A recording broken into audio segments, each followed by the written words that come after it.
Hello दोस्तों, नमस्कार।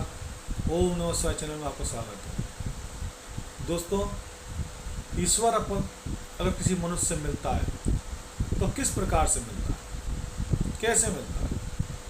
अगर कोई मनुष्य ईश्वर का भक्त है और ईश्वर की आराधना करता है और तो ईश्वर उसे किस रूप में मिलता है? कि डायरेक्ट साक्षात खड़ा हो जाता है या किसी और रूप में मिलता है? देखिए दोस्तों, जो भक्ति के मार्ग में रहते हैं, जो ईश्वर के भक्त होते हैं, अगर वो ईश्वर को प्राप्त कर लेते हैं तो उसका वर्णन नहीं कर पाते, और जो प्राप्त नहीं कर पाता है वो भी उसका वर्णन नहीं कर पाता। जैसे कि आप कोई स्वादिष्ट व्यंजन खा रहे हैं या मिठाई खा रहे हैं, तो आपको उसका स्वाद मालूम है क्योंकि आप उसमें स्वाद उसको खा रहे हैं, आप उसे प्राप्त कर रहे हैं। लेकिन सामने वाले को आप कहोगे ये मीठी है, बड़ी स्वादिष्ट है, लेकिन उसको उसका एहसास नहीं होगा। वो सिर्फ आपकी सुनेगा, सुन रहा है वो आपकी, लेकिन उसे ना तो मिठाई का एहसास हो रहा है, ना उसे नमक मिर्च का एहसास हो रहा है। मतलब कुल मिला के उसे किसी चीज़ का एहसास नहीं हो रहा, सिर्फ वो आपकी बात सुन रहा है।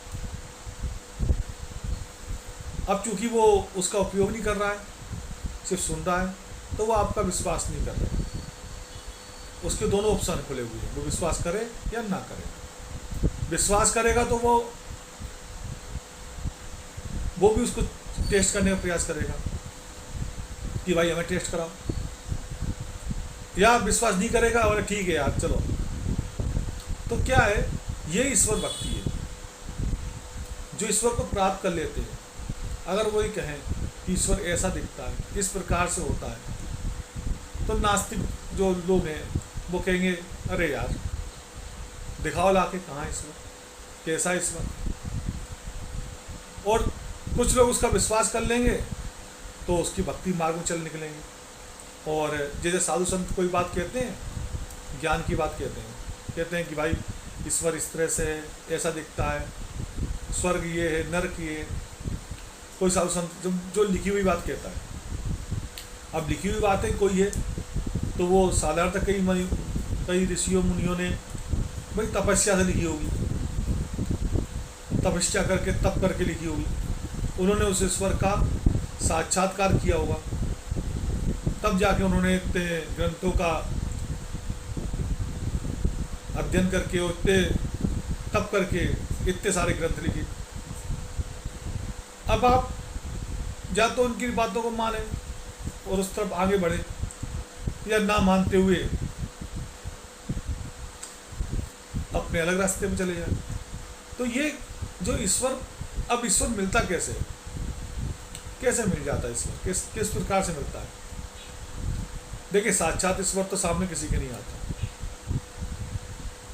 और खासकर कलयुग में तो कितने बड़े से बड़ा ऋषि बना रहा है। ईश्वर सबकी बात, ईश्वर की बात कर रहा हूँ मैं देवताओं की बात नहीं कर रहा हूँ, मैं सिर्फ ईश्वर की बात कर रहा हूँ। देवताओं में तो इंद्र, सूर्य, बृहस्पति, चंद्र, ये सारे देवताओं की श्रेणी में आते हैं। हनुमान जी भी हमारे देवता हैं। ईश्वर श्री हरि नारायण, शिव, महाकाल, ये ईश्वरीय तत्व है। तो साक्षात तो ईश्वर कभी सामने नहीं आता।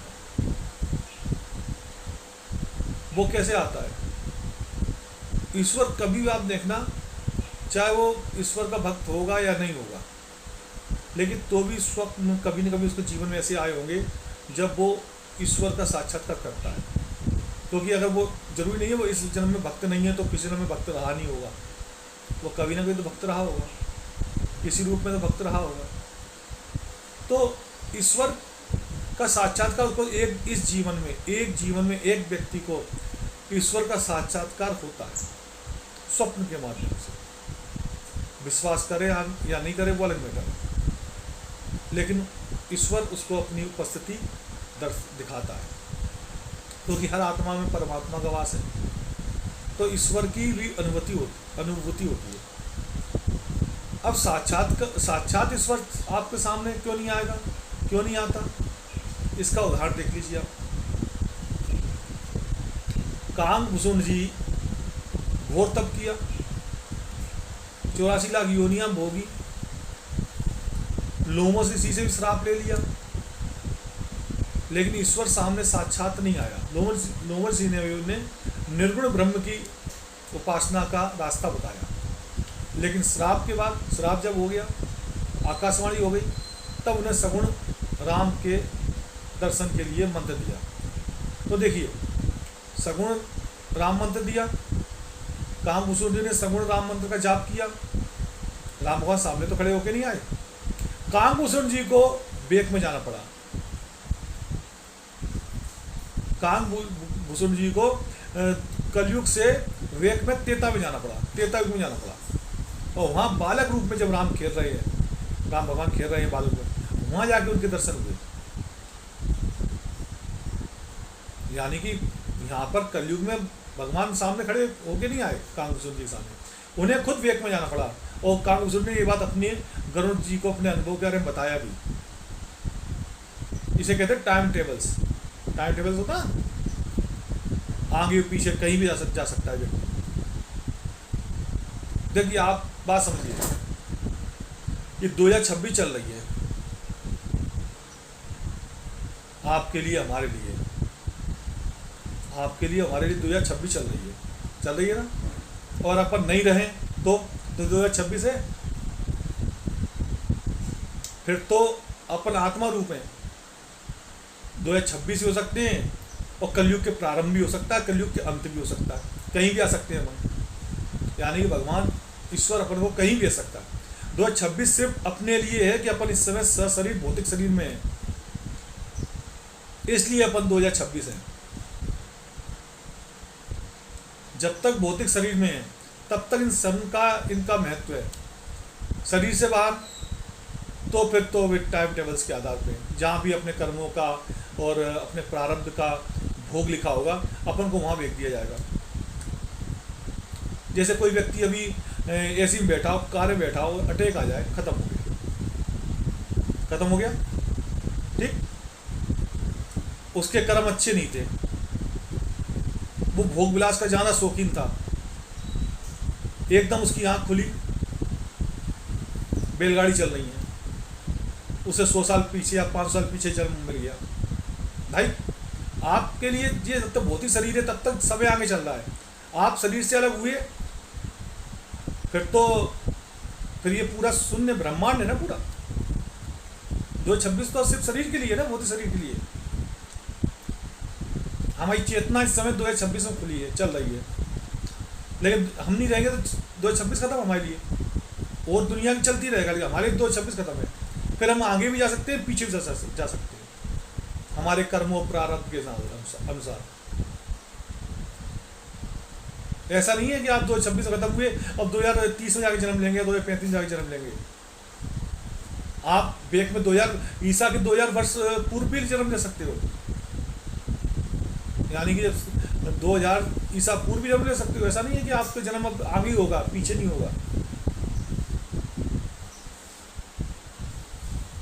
क्योंकि आपके लिए, ये भौतिक शरीर के लिए माया का भी जो आवरण होता है, जो माया के आवरण होता है, ये सिर्फ भौतिक शरीर पे ही लागू होता है। इस भौतिक शरीर पे ही, भौतिक शरीर नहीं है, माया का आवरण खत्म। आत्मा के ऊपर माया का आवरण नहीं होता। जब तक हम भौतिक शरीर में हैं तब तक माया का आवरण है। माया ही बहुत बड़ी है। क्या है माया? पुत्र से मोह होना माया है, धन एकत्रित कर, लक्ष्मी एकत्रित करना माया है? नहीं। पुत्र से, पत्नी से प्रेम होना माया है? नहीं। पुत्र से मोह होना माया नहीं है, वरना दशरथ जी भगवान राम के पिता बन ही नहीं पाते। उन्हें तो बहुत मोह था भगवान राम से। यशोदा माता को भगवान कृष्ण से बहुत मोह था। भगवान शंकर जी की गोद में गणेश जी बैठे रहते हैं हमेशा। मोह होना माया नहीं है, लेकिन माया कब है? इस मोह के अधीन होकर अपन कोई गलत काम कर दे। कोई न्यायाधीश है, न्याय के पद पे बैठा है, उसका लड़का कोई अपराध करके आ गया, अभी तक कोई अपराध नहीं, लेकिन उसने लड़के का अपराध को अनदेखा करके, यानी उस लड़के के खिलाफ सारे सबूत आ गए, उसके बाद भी वो अनदेखा करके उस लड़के को बरी कर देता है। ये है माया। यहाँ वो पाप कर रहा है, यहाँ माया ने उसको जकड़ लिया। कोई व्यक्ति दिन रात मेहनत कर रहा है, कोई सरकारी सर्विस कर रहा है, कोई प्राइवेट काम कर रहा है, और उसके बदले उसे धन मिल रहा है, वो लक्ष्मी है उसके, और धन के प्रति उसका अगर आकर्षण है तो कोई दिक्कत नहीं है, वो माया नहीं है। लेकिन वही धन अनीति से कमा रहा है, अपने वेतन के अलावा भी कुछ और एक्स्ट्रा कमा रहा है, वो माया है। लक्ष्मी माया नहीं है, माया अलग है, लक्ष्मी अलग है। लक्ष्मी अलग है और माया अलग है। माया से दुख और दर्द का एक बहुत बड़ा संगम आता है। लक्ष्मी के साथ खुशहाली आती है, सुख आता है। तो माया का भी अलग अलग रूप है। स्त्री से प्रेम होना, आपकी पत्नी है, आप प्रेम करते हैं, आप तो भाई सृष्टि के संचालन के लिए तो आवश्यक है ना, स्त्री पुत्र सब, लक्ष्मी, तीनों चीज आवश्यक है। सुदामा जी के पास तो सभी थे, धन लक्ष्मी नहीं थी, भगवान कृष्ण ने वो भी दे दी। उनके पास बच्चे थे, चार, पत्नी थी, तो क्या वो भगवान भक्त नहीं कहलाए? नहीं, वो उन पे माया का असर नहीं था। माया और लक्ष्मी में बहुत अंतर है, माया और मोह में बहुत अंतर है। मोह होना माया नहीं है। भगवान के प्रति हमारा मोह है तो क्या माया हो गया? भगवान के प्रति हमारा मोह है, मुझसे भगवान को चाहते हैं, भगवान के प्रति आसक्त हैं, पूरी तरह से दिन रात भगवान भजन करते हैं, तो माया नहीं है, वो मुक्ति का मार्ग हो गया सीधा सीधा। अब स्त्री से आपको प्रेम है, स्त्री से प्रेम है, स्त्री से आप तो माया के लिए नहीं है। भगवान शंकर जी तो सती को शरीर को पूरे ब्रह्मांड में लेते घूमते फिरे, कटे हुए शरीर को लगा, फिर विष्णु ने लगा था, विष्णु जी ने लगा था, काट काट के अलग अलग किया। तो मेन चीज ये है कि माया का खेल वो खतरनाक है। इस भौतिक शरीर के लिए जो हम स्टार्ट की थी अपने बात कि भौतिक शरीर जब तक है तब तक ही माया का खेल है। आप भौतिक शरीर से आत्मा के रूप में आ गए, फिर ना तो माया है ना सन है कोई। अब आपकी आत्मा हर जगह ईश्वर भेज सकता है, वो आत्मा कहीं भी जा सकती है। अगर पुण्य कर्म ज़्यादा अच्छे हैं, बहुत अच्छे पुण्य कर्म हैं, आपने कलयुग में ही भगवान का सुमरण करके और भगवान का नाम लेके अपने आप को पूरी तरह से दिव्य बना लिया है, तो भगवान आपको जरूरी नहीं कलयुग में जन्म दे, आपको सतयुग के साथ द्वापर में भी जन्म मिल सकता है। टाइम टेबल्स का सिद्धांत पूरी तरह से जो वैज्ञानिक कहते हैं वो कुछ सही है। ईश्वर के लिए कहीं भी जाना, कहीं भी आना। बलराम की जो घर से शादी हुई थी सतयुग से आई थी रेवती, जो जिनसे शादी हुई थी बलराम की, सतयुग से टाइम टेबल्स करके आई थी, क्योंकि ब्रह्मलोक तक चली गई थी। ब्रह्मलोक से पृथ्वी का टाइम अलग है। ब्रह्मलोक का उनने एक दिन बता लिया, इतने पृथ्वी में 2 युग गुजर गए थे। तो क्या है कि ये जो शरीर अपना है, ये शरीर भौतिक है, तो भौतिक शरीर के लिए ईश्वर भी भौतिक होना चाहिए। ईश्वर आपके सामने साक्षात नहीं आएगा, वो स्वप्न के द्वारा आएगा। स्वप्न में आपकी आत्मा पे माया का असर नहीं होता। जब व्यक्ति स्वप्न पे होता है, सो रहा होता है, तब माया उससे दूर रहती है, तब माया का उसके ऊपर कोई असर नहीं होता। जब व्यक्ति सो रहा होता, काहे की माया? कौन सी माया? सो रहा है, उस समय ईश्वर उससे मिलता है, उस समय साक्षात्कार ईश्वर का होता है। तब ईश्वर आपको, उस व्यक्ति को उसका ज्ञान कराता है। भौतिक शरीर से ईश्वर तभी मिलता है जब शरीर, ईश्वर ही भौतिक शरीर में उपस्थित हो। जैसे भगवान कृष्ण भौतिक शरीर से थे, आते जाते उन्हें सब देखते थे, गोकुलवासी, ब्रजवासी, मथुरावासी, द्वारकावासी, यहाँ तक कि हस्तिनापुर के जो नागरिक जो जहाँ से निकलते थे लोग उन्हें देखते थे, क्योंकि भौतिक शरीर से थे वो सब। जब ईश्वर भौतिक शरीर में है तो वो उसे उसके समकालीन लोग, पुण्यवाली लोग होंगे, जो पुण्यकारी होंगे उनको उसको देख सकते हैं। भगवान राम जब भौतिक शरीर में थे, सब लोग अयोध्यावासी से लेके लंका तक सफ़र किया, वहाँ सब लोग उनसे मिलते गए, देखते गए, लोग भगवत के उनका पीछा करते गए। जब वन में जा रहे थे तो कई लोग बूढ़े बेचारे पीछे रह गए, बच्चे पीछे रह गए, तो वही भगे कि भगवान राम के दर्शन कर लें, क्योंकि भौतिक रूप में भगवान घूम रहा था। उसके बाद भौतिक रूप में अगर भगवान उपस्थित है तो उसको देखा जा सकता है, लेकिन अगर भगवान भौतिक रूप में उपस्थित नहीं है तो वो भौतिक रूप ला के आपको दिखाएगा भी नहीं, फिर वो आपको स्वप्न में मिलेगा, स्वप्न में ही आपके वो साक्षात्कार कराएगा। क्योंकि कुछ भगवान के ऐसे रूप हैं जो संभव ही नहीं है साधारण देखने। जैसे अर्जुन से भगवान ने कहा कि भाई तुम मेरे दिव्य रूप का दर्शन नहीं कर सकते हो, इसके लिए दिव्य चक्षु चाहिए, और दिव्य चक्षु के लिए मैं तुम्हें दिव्य चक्षु देता हूँ। संजय के पास भी भगवान ने वही, वेद व्यास जी ने दिव्य चक्षु दिए थे। तब संजय को कुरुक्षेत्र में भगवान जब अपना अर्जुन का रूप दिखा रहे थे, संजय ने भी वो दर्शन किए थे, क्योंकि संजय के पास भी दिव्य चक्षु थे।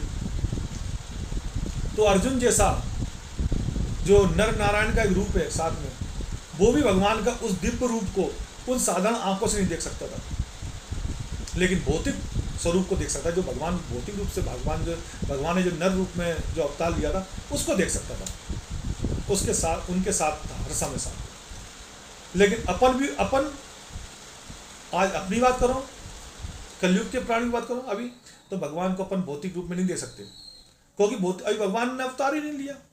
अगर भगवान अवतार लेगा, गुजरेगा, तो अपन को दिख जाएगा, फिर बंधन नहीं है आपको रुकने का, आप देखने का अधिकारी हैं। लेकिन भगवान अब ये चाहें कि कलयुग आपको भौतिक रूप से आ जाए, सामने नहीं आएंगे, क्योंकि वहां भी उनकी भी सीमाएं हैं। कामभूषण जी को उन्हें भौतिक रूप का दर्शन कराने के लिए अपने बालक रूप के पास बुलाना पड़ा त्रेता युग में, तब जाकर कामभूषण जी ने उनके दर्शन करे। देवताओं के दर्शन, हनुमान जी आपके सामने आ सकते, दर्शन कर सकते हो आप, लेकिन स्वप्न में अधिकतर देवता और ईश्वर आपको दर्शन देते हैं, और स्वप्न में तभी दर्शन देते हैं जब पूर्व जन्म के कोई अच्छे कर्म या धर्म आपके साथ लगा हुआ है। यही सब कुछ, ये ऐसे ईश्वर प्राप्त होता है। और वो इस स्वप्न को आपने देख के आगे बढ़े और भक्ति में साधना की, तो आपको कई और दिव्य अनुभव होते हैं। उन दिव्य अनुभवों के साथ आप चले जाते हो, और एक सफर प्राप्त करके ईश्वर में मिल जाते हो। तो ये मैंने आपसे कहा ना, 2026 यानी ये अपने लिए, भौतिक शरीर के लिए। जहाँ भौतिक शरीर खत्म, कोई सन नहीं, कोई युग नहीं, कहीं भी आप कहीं से भी कहीं जा सकते हो, कहीं से भी आ सकते हो, कहीं भेज सकता है ईश्वर। ठीक है दोस्तों, देखते रहिए ओम नमः शिवाय चैनल, सब्सक्राइब करिए, लाइक करिए, शेयर करिए। अगर आपको कोई बात ऐसी लगी हो जो आपको ज़्यादा अच्छे से मालूम हो, मुझे नहीं मालूम, तो आप उसे कमेंट्स में लिख के मुझे बताएं, तो मैं उसमें भी, क्योंकि मुझे भी सीखना है आपसे।